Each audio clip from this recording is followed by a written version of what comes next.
Welcome back to Morning Joe. Wisconsin is set to hold its Democratic primary today after Governor Tony Evers lost a heated legal battle in two of the nation's top courts. Yesterday afternoon, Wisconsin's Supreme Court overturned the governor's executive order early Monday to postpone the election to June after citing the public health risk from the coronavirus pandemic. The court, in a 4-2 decision, sided with the state's Republican-controlled legislature, which opposed moving the date, saying it would sow confusion, in their words. The decision preceded a ruling by the United States Supreme Court, which refused to extend the deadline for absentee voting in Wisconsin by 6 days. The 5-4 vote there was split down ideological lines, with the court's more conservative members in the majority. Joining us now, MSNBC national affairs analyst, co-host of Showtime's The Circus, and editor-in-chief of The Recount, John Heilman, and Pulitzer Prize-winning columnist and associate editor of The Washington Post and MSNBC political analyst,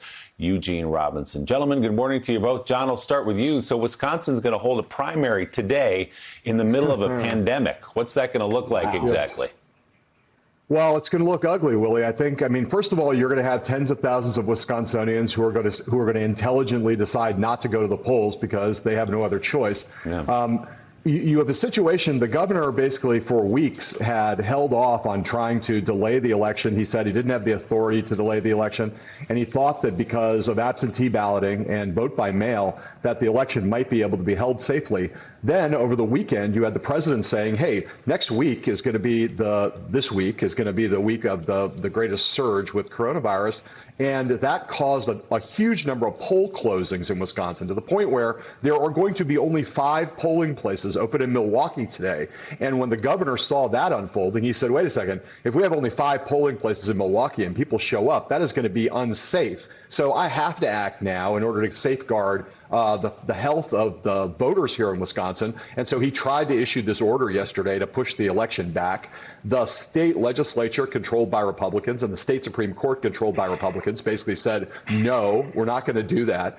So the vote was then forced for today. And then the one outlet, the one safety valve that could have existed, which was the Democratic effort to try to extend the window for absentee balloting, you had the United States Supreme Court, again, along ideological lines, the conservatives against the liberals, saying, no, you can't do that either. You got to get your absentee ballots in by a postmark by today. And there's, of course, been a rush on absentee ballots because there are 150,000 requests for absentee ballots in the last 36 or 48 hours because people are realizing, hey, we don't want to go to the polls. So what is it going to look like today, Willie? It's going to look like a comprehensive mess. And what we have here is a preview of what I think is maybe the most important fight that we're going to see playing out over the course of the next 7 months as we head towards the November election, which is the question of, is vote by mail going to happen across the country? What are we going to do to make the election safe and make sure that it happens in a way that's legitimate and doesn't threaten the health of American voters in November? That's going to be a giant, giant battle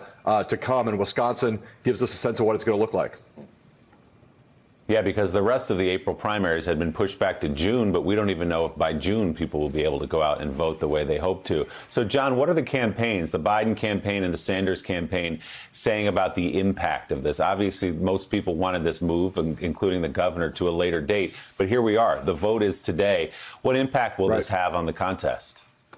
Well, look, I mean, Joe Biden, in all the recent polling, Joe Biden, like every place else in the Democratic electorate, holds a huge lead in the polling. So he's likely to win if those polls turn out to be true. He's got a massive lead over Sanders. There's been a lot of discussion, as you know, Willie, about the pressure on Bernie Sanders now to get out that's been building, obviously, over the course of these past contests that Joe Biden has built up this insurmountable delegate lead. And there's some signs within the Sanders campaign that this might be, if the election plays out the way that the polls suggest it will, that this might be the thing that tips Sanders over into getting out of the race. At least most of his senior leadership now is telling him that he should get out of the race and unify the party to get ready for the fight against Donald Trump. But so number one, everybody thinks that Biden is going to win. Number two, it may be the tipping point for Sanders. And number three, it is the case that Sanders, at least very vocally, had been calling for a delay in the election. Biden had been suggesting at the end of last week that he thought there was maybe some way that this election could be held safely. But my guess is that Sanders and Biden are both going to be today are going to be in the same place, saying that they wish that there had been something done to make this election, to not put voters in a position of having to choose between exercising their franchise and keeping themselves physically safe. So, John, please explain to the American people, to those who are watching right now, why would the Republican legislature in Wisconsin, why would the Republican Supreme Court in Wisconsin, why would they push forward an election today in the middle of a pandemic? Fascinating. You should ask that, Joe. In addition to the Democratic primary, which is the kind of main event of the election today, there's also a bunch of local elections that have been on the ballot for a long time, and there's also an election that affects the Wisconsin Supreme Court. So you saw Donald Trump talked about this on Friday in his press conference, where he talked about issuing an endorsement by Twitter of the incumbent Chief Justice on the Wisconsin Supreme Court, which is on the ballot. And it looks to me like, number one, there is a precedent issue here. Republicans do not want vote by mail. And we saw Donald Trump on Fox and Friends last week explaining why he doesn't want vote by mail. He said if we had vote by mail the way the Democrats want it, there would never be another Republican elected in the country. The president, very honest there on Fox and Friends, said widening of the franchise, making it easier for Americans to vote, would cost Republicans politically. And so the game has been given away here. Republicans have been for a long time, both on the question of voter ID and on various other efforts of voter suppression, have been trying to make it systematically harder for Americans to vote. This is going to be another one of these instances where it looks to me a lot like the president and his Republican allies. Their attitude is our voters will go to the polls if the president tells them that it's safe.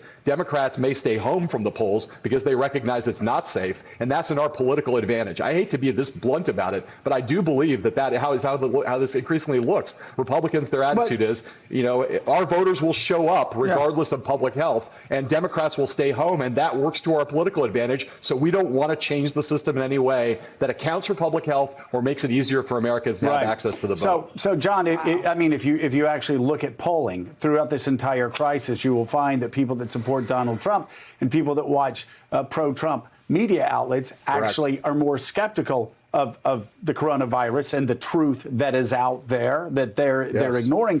But I'm wondering, you said the president's admitted this. So you also had the Speaker of the House of the state of Georgia, another Republican, saying that if more people get out and voted, Republicans would lose elections. And so they have given up the game. Is this Donald Trump also maybe preparing for those states that do vote by mail, preparing already to undermine any results that may be unfavorable to him in the fall?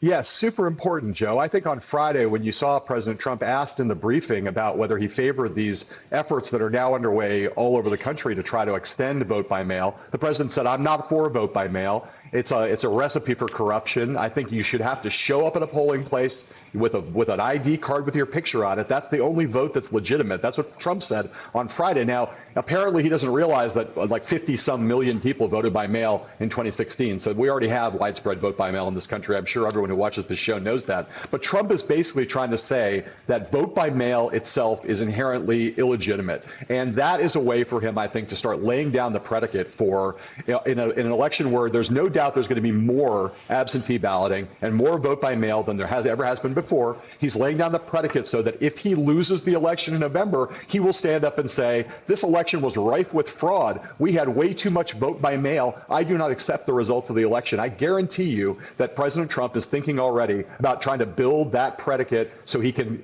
dispute the legitimacy of the election on this basis.